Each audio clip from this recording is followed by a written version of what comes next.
자, 오늘 말씀을 여러분과 나누게 되었습니다. 여러분, 오늘 날씨 되게 밖에 오늘 날씨가 좋은데 또 여러분들은 또 특별히 하나님께서 여러분을 또 예배의 자리로 부르셨습니다. 여러분, 예배 자리 나와서 오늘 또 말씀 듣고 얼마 안 남았어요. 30분, 40분이면 또 예배가 오늘 한 주에 또 예배가 끝나는데 여러분 이 시간에 또 말씀 집중하면서 하나님의 말씀을 나누길 축복합니다. 오늘 말씀을 들어가기 전에 저번 주 잠깐 기억하고 넘어가길 원해요. 잠시만요. 마이크를 저번 주 말씀 내용을 잠깐 살펴보고 넘어가려고 합니다. 이 말씀을 우리가 읽을 때에 어떤 스토리가 있어요. 말씀 성경에는 스토리가 있는데 이 스토리를 잊어버리고 나서는 우리가 말씀을 깊이 있게 들어갈 수가 없어요.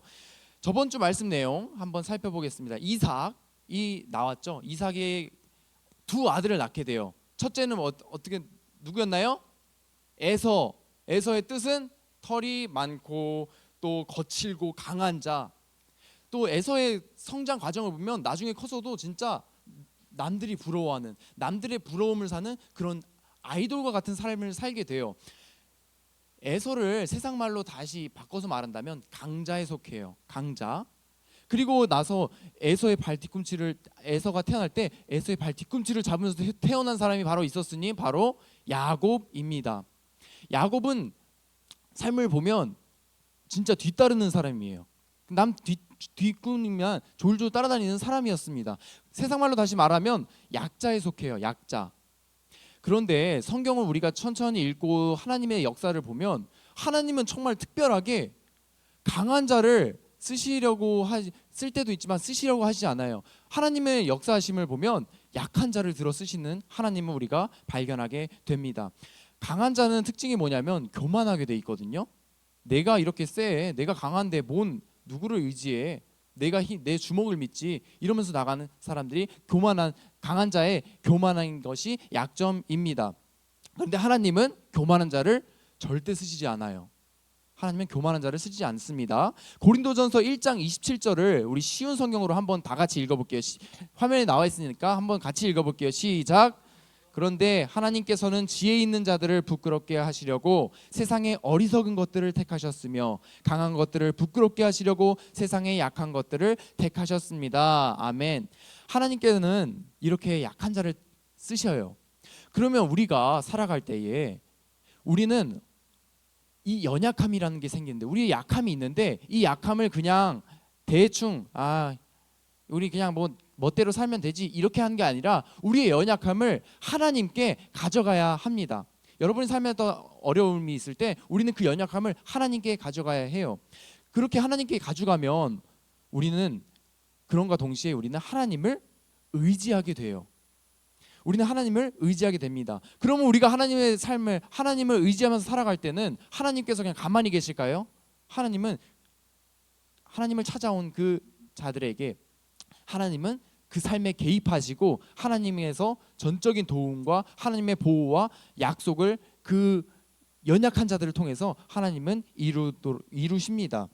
그래서 우리가 삶을 그냥 이 연약함 속에서 그냥 홀로 지내는 게 아니라 우리는 하나님이 도와주시면서 우리는 이 어려움 속에서 당당하게 승리하면서 나아갈 수 있는 것이에요. 여러분 학교 공부를 할 때도 마찬가지예요. 여러분이 내일도 또 가서 학교 가죠. 학교 가서 또 공부를 하는데 여러분 학교 공부를 할 때도 그냥 남들 다 하니까 남들 대학 가니까 나도 좋은 대학 가야지. 여러분 남들 뒷공문이만 졸도 따라다니면서 우리가 삶을 살아가는 게 아닙니다. 우리가 진짜 그렇게 살면 우리는 진짜 야곱의 이름처럼 살아가게 되는 거예요.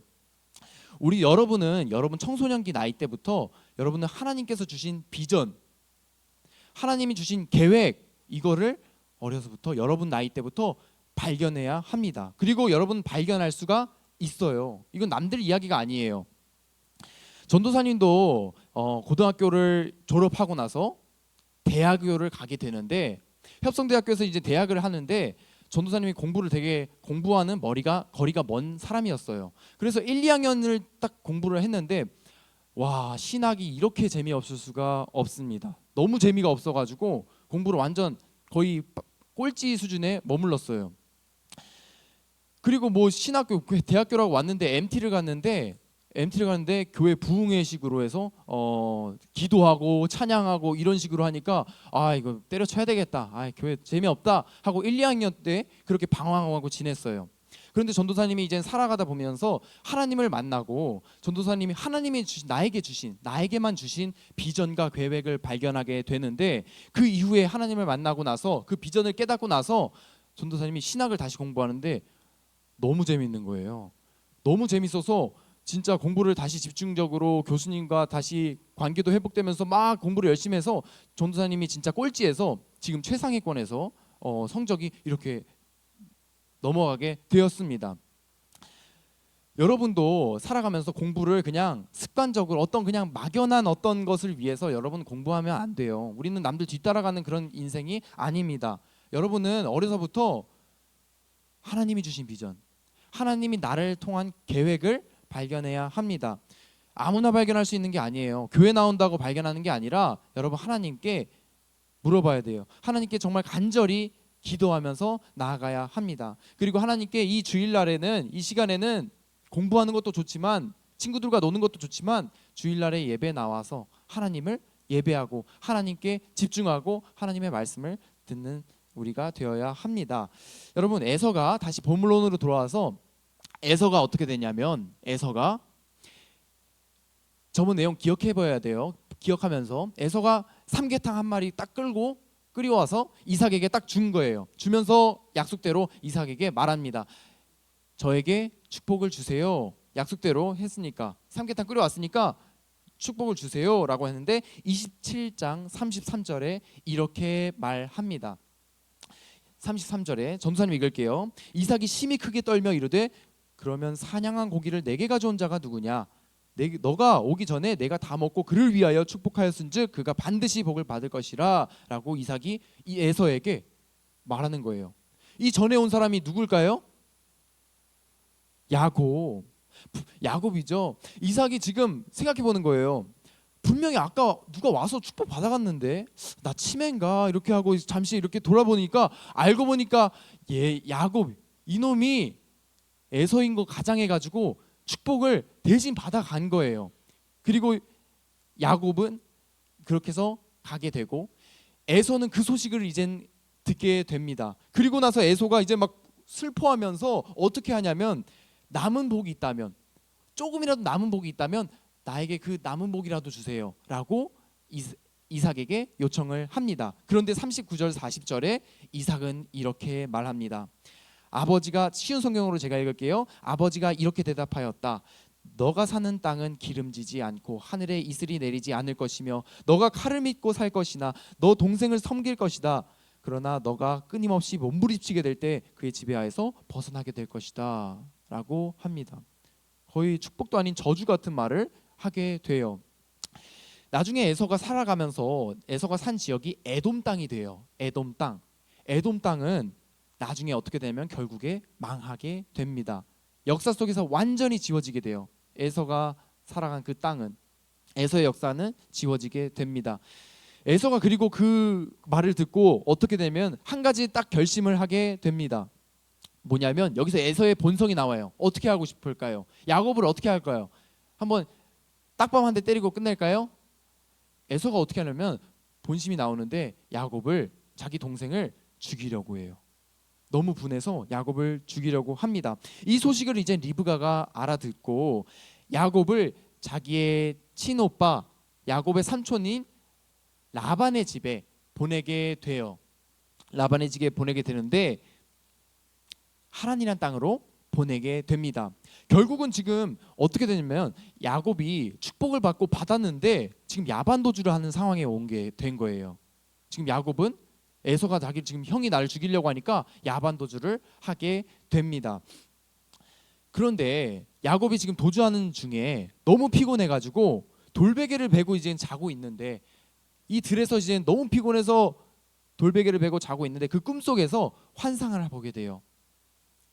어떤 환상이냐면 사다리가 하늘에서 자기가 있는 곳까지 쭉 닿았습니다. 그리고 천사들이 막 오르락 내리락 왕래하는 것을 환상을 통해서 목격하게 돼요. 그리고 거기서 그 맨 위에서 누구를 만나게 되냐면 하나님, 여호와 하나님을 만나게 됩니다. 창세기 28장 13절에서 15절 중요한 말씀인데 우리 한 목소리로 읽겠습니다. 시작. 또 본즉 여호와께서 그 위에 서서 이르시되 나는 여호와니 너의 조부 아브라함의 하나님이요 이삭의 하나님이라. 너가 누워 있는 땅을 내가 너와 내 자손에게 주리니 내 자손이 땅의 티끌같이 되어 내 자손 서쪽과 동쪽과 북쪽과 남쪽으로 퍼져나갈지며 땅의 모든 족속이 너와 내 자손으로 말미암아 복을 받으리라. 내가 너와 함께 있어 내가 어디로 가든지 너를 지키며 너를 이끌어 이 땅으로 돌아오게 할지라. 내가 내게 허락한 것을 다 이루기까지는 너를 떠나지 아니하리라 하신지라. 아멘. 여러분 지금 야곱의 상황을 한번 다시 돌아보세요. 야곱이 지금 어떤 상황이에요? 지금 축복을 받긴 받아서 나왔는데 에석이 가족이 나를 죽이려고 해요. 형이 나를 죽이려고 해가지고 지금 야반도주하는 상황입니다. 여러분 이해가 돼요? 여러분 축복을 받았다고 받았는데 지금 가족을 다 버려두고 친구들도 다 버려두고 지금 도망가게 되는 상황이에요. 그리고 이 도망가는 중에 너무 슬프고 서럽고 힘들어서 사막 한가운데서 지금 자고 있는 거예요. 돌베개를 베고 자고 있는 상황입니다. 지금 야곱의 상황을 보면 인생에서 완전히 밑바닥, 제일 밑바닥, 인생에 살면서 제일 밑바닥에 있는 때가 지금 바로 이때입니다. 여기서 야곱이 더 밑바닥으로 갈 수가 있을까요, 여러분? 아마 지금 야곱은 펑펑 울면서 벌레들과 지금 자고 있는 거예요. 이 상황에서 야곱은 하나님을 만나게 되는 거예요. 하나님은 놀라운 환상을 통해서 야곱에게 말씀하는 거예요. 나는 너의 할아버지 아브라함과 아버지 이삭과 함께했던 하나님이야. 너가 누워 있는 땅을 너를 통해 너가 누워 있는 땅을 너에게 줄 거야. 그리고 너를 통해서 내가 새 역사를 쓸 거야라고 하나님께서 지금 약속하시는 거예요. 그리고 너와 너의 자손들이 복을 받고 너가 어딜 가든지 내가 너를 지키고 보호하고 함께 할 거야 라고 하나님께서 그 연약한 야곱에게 말씀하고 있는 장면입니다. 여러분 하나님을 만나고 하나님으로부터 비전과 꿈을 믿고 살아가는 사람들의 특징이 있는데 지금 야곱의 상황을 한번 살펴보세요. 야곱이 지금 야반도주하고 아무것도 가진 거 없이 지금 홀로 서 있습니다. 여기서 지금 야곱은 누구를 의지할 수 있을까요? 가족을 의지할 수 있을까요? 없을까요? 친구들 의지할 수 있을까요? 없을까요? 심지어 스스로 나 자신을 의지할 수 있을까요? 없을까요? 아무도 의지할 수 없어요. 여기서 딱 의지할 분은 딱 한 분밖에 없습니다. 하나님 한 분이십니다. 그래서 다른 것은 몰라도 여러분 살아갈 때에 하나님께서 여러분을 붙들고 계신다는 것을 여러분 믿으면서 나아가길 축복합니다. 여러분이 어딜 가나 여러분이 연약할 때나 강할 때나 하나님은 여러분들을 붙들고 계신다는 것을 믿으면서 나아가길 축복합니다. 우리가 자신을 돌아보면 여러분 삶을 한번 지금 돌아보세요. 우리가 돌아보면 살아가다가 하나님 외의 것들을 의지할 때가 너무나도 많이 있어요. 우리가 진짜 사람을 의지할 때가 너무 많습니다. 그리고 우리는 돈을 의지하려는 습성이 있습니다. 그리고 어떤 사람들은 술, 담배를 의지하면서 살아갑니다. 그것이 잠깐의 도움은 될 수가 있어요. 그런데 그것들은 여전히 부족하고 우리는 여전히 그 속에서 방황하게 됩니다. 우리의 미래가, 우리의 진로가 계속해서 어두워지고 두렵고 친구와의 관계 속에서도 계속해서 그 대인관계 속에서도 불안함을 느끼고 두려움을 느끼게 돼요. 그런데 그 불안함 속에서도 우리 힘으로 절대 할 수 없다고도 느낄 때 우리 하나님의 자녀들은 어떻게 누구를 의지하냐면 나 자신을 의지하는 게 아니라 하나님을 의지하면서 나아갑니다. 우리가 남들이 다 한다고 해서 남들 따라가는 것이 멋진 인생이 아니에요. 진짜 하나님을 의지하면서 살아가는 게 진짜 복되고 진짜 멋있는 인생임을 믿어지길 깨닫길 축복합니다. 그렇게 야곱은 가장 밑바닥에서 하나님을 만나고 아침에 일어난 돌베개를 기둥으로 삼아서 거기에다가 기름을 붓고 그곳에 이름을 짓는데 그 이름, 그 지명을 뭐라고 할까요? 베델, 맞습니다. 베델로 짓게 됩니다. 베델의 뜻이 뭐냐면 하나님의 집이라는 뜻이에요. 야곱은 지금 사막 한가운데서 하나님을 만나고 하나님의 집인 것을 경험하게 됩니다. 하나님은, 여러분이 지금 예배하는 그 하나님은 장소에 구애받지 않는 분이세요. 여러분이 학교에 갔을 때 하나님 거기 계실까요? 안 계실까요? 하나님 거기 계셔요? 안 계셔요? 계시죠? 여러분, 그러면 나중에 한번 스페이스 X 타고 화성에 갔다고 칩시다. 화성에 있어요. 달나라에서 화성에 있는데 거기서도 하나님 계실까요? 안 계실까요? 하나님 계십니다. 하나님은 장소에 상관없이 언제 어디서든 이 세상에 충만하신 분이 하나님이십니다. 그런 것을, 그 진리를 깨달은 야곱이 지금 베개로, 그 돌베개로 하나님을 기억하는 거예요. 야곱은 하나님께서 함께 하심을 깨달았지만 왜 우리는 신앙생활을 하면서 왜 하나님께서 함께 하신 것을 왜 이렇게 잊고 우리는 못 깨달으면서 살아갈까 한번 돌아보길 원해요. 여러분, 신앙생활이 왜 이렇게 재미없을까요? 왜 이렇게 재미없고 지루하고 왜 우리는 하나님 말씀 듣는 게 왜 이렇게 졸릴까요? 여러분, 우리가 하나님을 내 멋대로 믿기 때문이에요. 하나님의 말씀을, 나에게 들어오는 축복은 믿어요. 그리고 하나님의 말씀도 나에게 우리가 선별적으로 믿기 때문입니다. 우리는 어쩌면 하나님을 살아가면서 이용하고 있는 자일지도 몰라요. 마치 보험을 드는 것처럼, 천국 보험, 하나님 믿으면 복 주시겠지, 천국 갈겠지 하는 보험 들고 하나님을 믿을 때가 우리가 많이 있어요. 우리가 정말 하나님께 무관심할 때가 너무나도 삶을 돌아보면 많이 있습니다.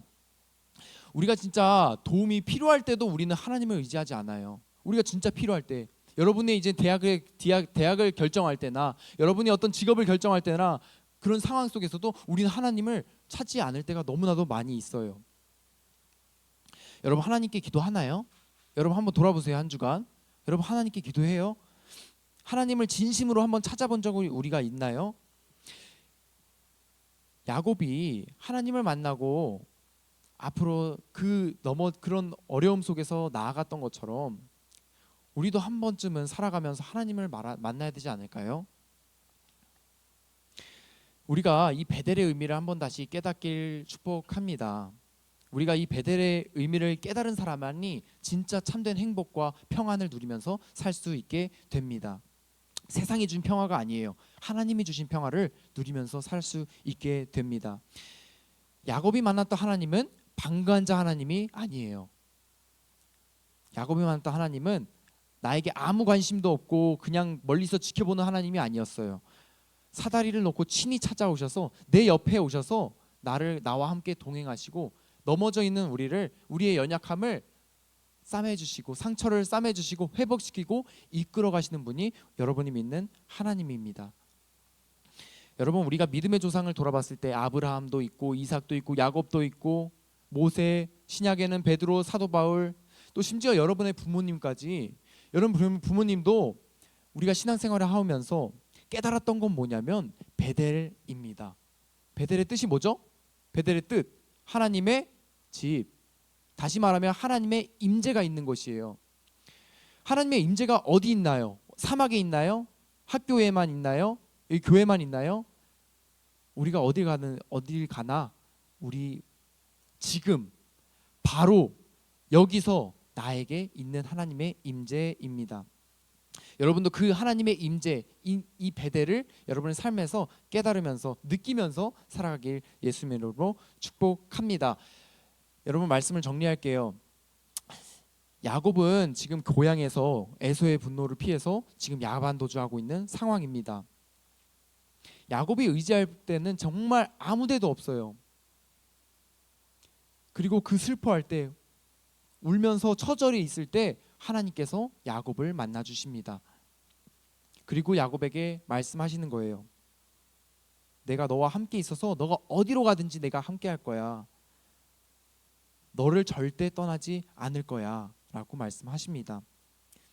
여러분이 믿는 하나님, 여러분이 예배하는 그 하나님이 방관자 하나님이 아니라 여러분의 지금의 예배도 기뻐 받으시고 여러분의 찬양과 기도를 받으시는 하나님임을 믿으시길 축복합니다. 그래서 우리가 또 내일이 되어서 우리가 학교에 돌아갈 때에 하나님 다 잊어버리고 또 다시 어떤 학교의 일에 어떤 공부에 전전긍긍하면서 살아가는 것이 아니라 하나님께서 주시는 지혜로 하나님께 기도하여서 하나님께서 주신 비전을 발견하고 계획을 발견하고 그것 믿고 당당하게 나아가는 여러분 되길 축복합니다. 여러분, 그리고 하나님께 한번 기도해 보세요. 감사 기도해 보세요. 나를 자녀 삼으신 그 하나님을 찬양해 보세요. 그리고 하나님께 우리가 공부하는 것도 좋지만 우리가 나에게 주신 비전을 알려달라고, 내가 이 청소년기 때 하나님 나에 주신 그 계획을 내가 알기 원한다고 기도해 보시길 축복합니다. 그러면 하나님께서 여러분에게 말씀해 주실 것입니다. 여러분, 말씀을 맺고 이제 기도를 할게요. 기도하겠습니다. 하나님 감사합니다. 하나님, 우리를 또 하나님의 자녀 삼으셔서 우리를 또 이 거룩한 주일날 예배의 자리 나와서 하나님을 예배하는 예배자의 자녀로 살아가게 하심에 너무 감사합니다. 하나님, 우리가 때론 연약하고 넘어지지만 우리가 세상의 것을 쫓아가면서 살아갈 때가 많이 있지만 오늘 다시 베델의 의미를 기억하면서 야곱에게 임하셨던 그 하나님을 기억하게 됩니다. 야곱이 그 어려움 속에서 하나님의 계획과 비전을 발견한 것처럼 우리도 하나님의 비전과 계획을 발견하길 원합니다. 우리가 남들의 뒤를 따라가는 것이 아니라, 남들이 다 가는 길을 그냥 따라가는 것이 아니라 하나님이 나에게 주신 비전을 새롭게 발견하여서 그 믿음 가지고 그 사랑 가지고 나아갈 수 있는 청소년 모두 되길 원합니다. 하나님, 나에게 말씀해 주세요.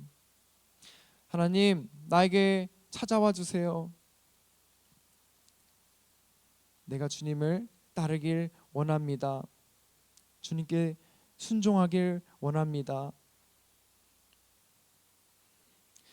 하나님 은혜 기억하며 감사드리오며 사랑이 많으신 예수님의 이름으로 기도합니다. 아멘.